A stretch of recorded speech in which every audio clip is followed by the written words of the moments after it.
Olá, povo! Hoje a gente vai falar um pouquinho de past continuous. E past continuous, que é o nosso passado contínuo, é quando a gente fala eu estava comendo. Ou, o que você estava fazendo? Ou ainda, eles não estavam ouvindo o professor na videoaula.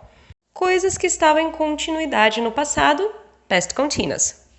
E a estrutura dessa gramática é usar o verbo to be no passado, mais o verbo com o finalzinho ing. O ing é o que faz o ando, endo, indo dos verbos. Então, basicamente, para vocês conseguirem lidar com essa estrutura, com essa formulinha aqui, você precisa saber usar o was e were e também saber quais são as regras de acréscimo de ing no verbo. Vamos por partes, então. Vamos relembrar esse verbo to be no passado. O jeito mais fácil que tem de você saber ele é lembrando o verbo to be no presente. I am, you are, he is, she is, it is, we are, you are, they are. Isso daí ninguém aguenta mais. Agora, corta a primeira letrinha de todo esse verbo to be aí da tela, exceto do am. A gente já sabe, eu já tinha comentado ali na fórmula, que o verbo to be no passado ele vira was ou were. Agora, tentem reparar nesse detalhe. Vocês estão vendo esse RE que a gente cortou do ar? É o mesmo RE que está no were? E vocês estão vendo que esses S's que sobraram do is é o mesmo S que aparece no final do was? Então, sabendo disso, basta encaixar. Se você sabe verbo to be no presente, você sabe verbo to be no passado. Aqui dá pra gente encaixar o was e aqui encaixa o were. You were, he was, she was, it was, we were, you were, they were. Sobrou o am que a gente não tinha mexido. Para esse daqui, a dica é virar o am de ponta cabeça. Dá só uma ajeitadinha nessa letra A aqui, ó. Se você virar de ponta cabeça, meio que vai aparecer um WA, que é o início do was. Portanto, eu digo em inglês, I was para eu era, eu estava.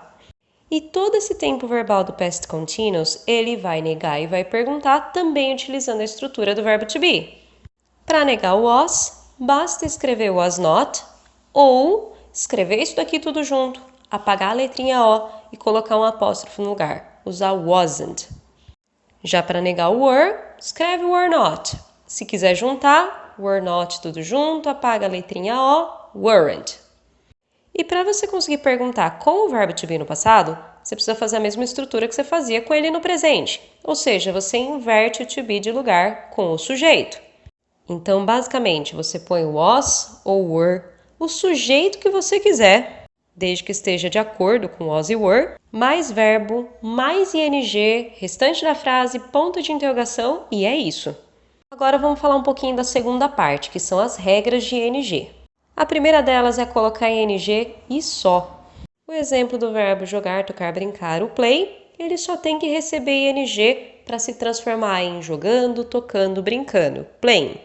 A segunda regrinha é que se seu verbo terminar, as 3 últimas letras dele for uma consoante, uma vogal e uma consoante, aí você tem a regra da CVC.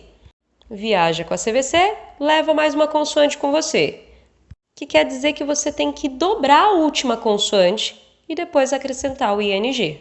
A título de exemplo, a gente tem o stop, que termina em C, V, C, o T, o O e o P. E parando em inglês, a gente diz stopping, com 2 P's. Você repete a última consoante. A terceira regra é bem fácil, que é a regra da letra E. Toda vez que teu verbo terminar em E, você tem que cortar a letra E e pôr ing direto no lugar. Por exemplo, o verbo vir, come, vindo, em inglês ficaria coming, sem a letra E. E por último, essa regra aqui talvez não seja tão recorrente em verbos, mas é legal vocês saberem que existe. Toda vez que o seu verbo terminar em IE, você tem que tirar o IE, no lugar colocar um Y e depois o ING.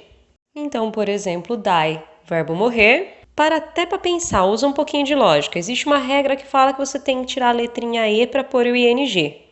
Imagina que bizarro que ia ficar se a gente só tirasse a letra E e colocasse o ING. Ia ficar um ding. Então não faz isso. Tira o IE, põe o Y e depois o ING. Vai ficar dying, morrendo. Existem mais regras e algumas especificidades do acréscimo de ING? Existe. Mas essas 3 são as básicas com as quais vocês vão lidar na maioria dos verbos. Então vamos só pensar aqui em um exemplo, uma frase em português em past continuous. Eu estava prestando atenção em tudo, professora. Eu estava prestando atenção. No passado eu tenho que usar o to be e o verbo com ing. Então ele ficaria I was paying attention to everything, teacher. Para negar, a gente tem que negar o próprio to be. Então was na negativa vai virar was not ou I wasn't paying attention to everything, teacher. E para perguntar, inverte de lugar com o sujeito. Was I paying attention to everything, teacher? Então, sobre essa gramática, essa aula já tá boa por aqui.